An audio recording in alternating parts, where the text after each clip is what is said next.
Zemuse L1 சென்சாரில் LiDAR point க்ளவுட்ஸை collect பண்ணி சப்மிட் பண்ணுறது தான் இந்த ப்ராஜெக்ட். ட்ரோன்ஸ், ரெண்டாவது வந்துட்டு ட்ரோனை கண்ட்ரோல் பண்ணக்கூடிய ஆர்சி, மூணாவது வந்து இப்போ பின்னால் தெரிகிற RTK. இங்கே இருக்கிற பாயிண்ட் தான் வந்துட்டு RTK பேஸ் பாயிண்ட். இங்கே ஒரு பபுள் இருக்குது. ஸோ இந்த பபுள் சென்டரில் இருக்கான்னு பார்த்துட்டு இல்லைன்னா நீங்கள் லெக் அட்ஜஸ்ட் பண்ணணும். நான் இப்போ லெக் அட்ஜஸ்ட் பண்ணி இந்த பபுள் சென்டருக்கு கொண்டு வந்துட்டேன். ஸோ எல்லா டிஜேலையும் ஸ்விட்ச் ஆன் பண்ணுறது ஒரு ஷார்ட் ப்ரெஸ், அப்புறம் ஒரு லாங் ப்ரெஸ்.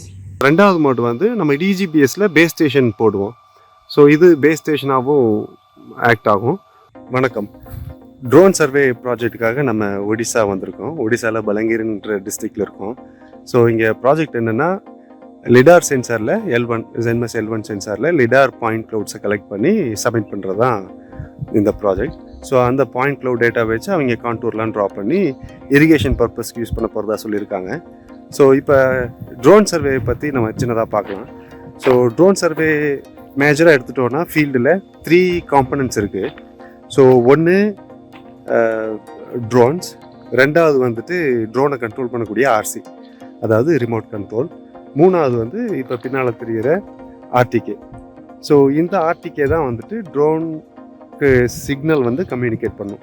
ஸோ இந்த RTK வந்து சேட்டலைட்லேருந்து சிக்னலை ரிசீவ் பண்ணி ட்ரோனுக்கு அதோட பாயிண்ட் க்ளவுட்ஸோட பொசிஷனல் கோஆர்டினேட்ஸை வந்து ஃபீட் பண்ணும். ஸோ அதனால தான் வந்து இந்த ட்ரோனில் எடுக்கக்கூடிய பாயிண்ட் க்ளவுட்ஸோட ஹரிசாண்டல் அண்ட் வெர்டிக்கல் அக்யூரசி வந்து ரொம்ப ஹையாக இருக்கும். ஸோ இப்போ இந்த RTK பற்றி நம்ம பார்க்கலாம். ஸோ இங்கே இருக்கிற பாயிண்ட் தான் வந்துட்டு RTK பேஸ் பாயிண்ட். ஸோ இந்த பொசிஷன் வச்சு தான் ட்ரோன் வந்து மேப் பண்ணும். ஸோ இங்கே தான் நம்ம வந்து RTK மொபைல் ஸ்டேஷனை மவுண்ட் பண்ணணும். எப்படி மவுண்ட் பண்ணுறது அப்படின்றத பார்க்கலாம்.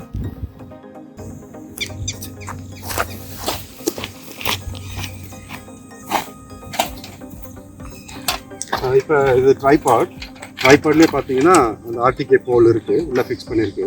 ஸோ நீங்கள் இதை ரொட்டேட் பண்ணி கழட்டிக்கலாம். ஸோ இப்போ இந்த பாயிண்ட்டுக்கு நேராக இந்த ட்ரைபாடோட எண்ட் வந்து பாயிண்ட் பண்ணியிருக்கணும்.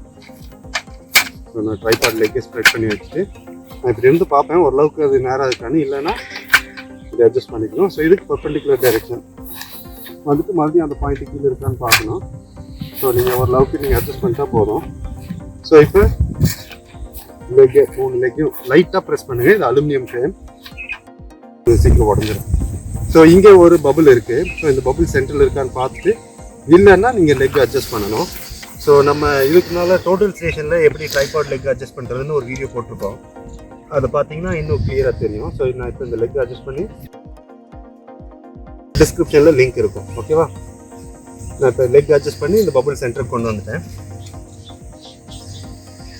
ஸோ இப்போ நம்ம என்ன பண்ண போகிறோன்னா, இதுதான் RTK. ஸோ இங்கே வந்து பேட்ரி இருக்குது. இப்போ இந்த RTKவை இந்த போலில் நம்ம மவுண்ட் பண்ணணும்.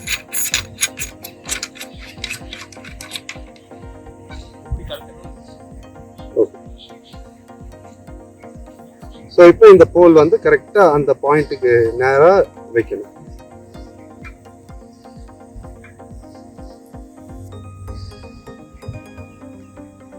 இது வச்சுட்டு நீங்கள் இந்த இடத்துல நீங்கள் டைட் பண்ணீங்கன்னா இப்போ இந்த RTK ஃபிக்ஸ் பண்ணியாச்சு. இப்போ RTK மேலே ஒரு பபுள் இருக்குது. ஸோ இந்த பபுளும் சென்ட்ரல் இருக்கா நீங்கள் என்ஷூர் பண்ணிக்கணும். நம்ம வைக்கும் போதே கரெக்டாக வச்சதுனால இந்த பபுளும் சென்ட்ரல் இருக்குது.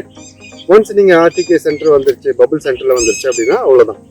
நீங்கள் சென்டரில் வந்துட்டு ஸ்விட்ச் ஆன் பட்டன் இருக்குது. ஸோ எல்லா டிஜேலையும் ஸ்விட்ச் ஆன் பண்ணுறது ஒரு ஷார்ட் ப்ரெஸ், அப்புறம் ஒரு லாங் ப்ரெஸ்.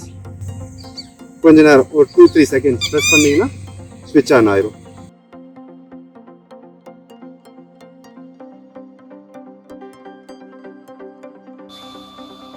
இதில் பார்த்தீங்கன்னா 5 மோட் இருக்குது. ஃபர்ஸ்ட் மோட் வந்து மொபைல் ஸ்டேஷனாக ஆக்ட் ஆகும். ஸோ எந்தெந்த மாதிரினா T20, T16, MG1P, அப்புறம் Phantom 4 RTK multi spectral. So இந்த மாதிரி ட்ரோன்ஸ்க்கெலாம் வந்து இது மொபைல் ஸ்டேஷனாக ஆக்ட் ஆகும். ஸோ ரெண்டாவது மோட் வந்து நம்ம DGPSல பேஸ் ஸ்டேஷன் போடுவோம். ஸோ இது பேஸ் ஸ்டேஷனாகவும் ஆக்ட் ஆகும். மூணாவது வந்து ஹேண்டில் மேப்பிங் டிவைஸ்க்கு நம்ம இதை பயன்படுத்தலாம். Again T20, T16, MG1P, Phantom 4 இந்த மாதிரி ட்ரோன்ஸ்க்கு வந்து இது மேப்பிங் டிவைஸ் ஹேண்ட் ஹெல்டு GPS-ஆகவும் யூஸ் பண்ணலாம். 4வது மோட் வந்து மொபைல் ஸ்டேஷன் தான். M210 RTK V2 வெர்ஷனோட மொபைல் ஸ்டேஷனாக யூஸ் பண்ணலாம். 5வது மோட் வந்துட்டு ப்ராட்காஸ்ட் மோட் M300 RTKக்கு இது மொபைல் ஸ்டேஷனாக யூஸ் பண்ணிக்கலாம். ஸோ இது எந்த மோடில் இந்த RTK இருக்குது அப்படின்னு நம்ம தெரிஞ்சுக்கணுன்னா நீங்கள் அந்த 3வது லைட்டு பாருங்கள். ஸோ அது எவ்வளோ வாட்டி பிளிங்க் ஆகுதோ அந்த மோடில் தான் நம்ம இதை செட் பண்ணியிருக்கோம்னு அர்த்தம். ஸோ நீங்கள் கவுண்ட் பண்ணி பார்த்தீங்கன்னா தெரியும். 1 2 3 4 5. ஸோ 5 டைம்ஸ் இது பிளிங்க் ஆகிறதுனால இது 5th மோடில் இருக்குன்னு அர்த்தம். நம்ம இங்கே வந்து M300 RTK தான் ஃப்ளை பண்ணிட்டு இருக்கோம். ஸோ RTK வந்து அந்த M300 ட்ரோன்ஸ்க்கு வந்து சிக்னலை கம்யூனிகேட் பண்ணிட்டு இருக்கு.